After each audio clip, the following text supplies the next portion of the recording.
wag po nating maliitin ang mga housewife. Hindi porke wala silang pinapasok na pera, wala na po silang kwenta. Malaki po ang kanilang halaga sa pamilya.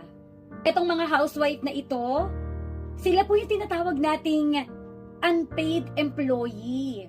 Na wala halos pahinga, na to the point na parang utot na lang ang pahinga, magampanan lamang po yung role nila bilang housewife, bilang mabuting may bahay ninyo. Na ang tanging hiling lang naman nila is yung compliment mo, hindi naman sila humihingi ng kaperahan, yung ma-compliment mo lang sila na salamat sa pag-aalaga mo sa aming mag-iina. Ganun lang po na pasasalamat, masaya na po ang mga housewife. Hindi basihan yung pera para masabi mo na may kuwenta ang isang tao. I-appreciate po natin yung effort ng ating mga asawa na nasa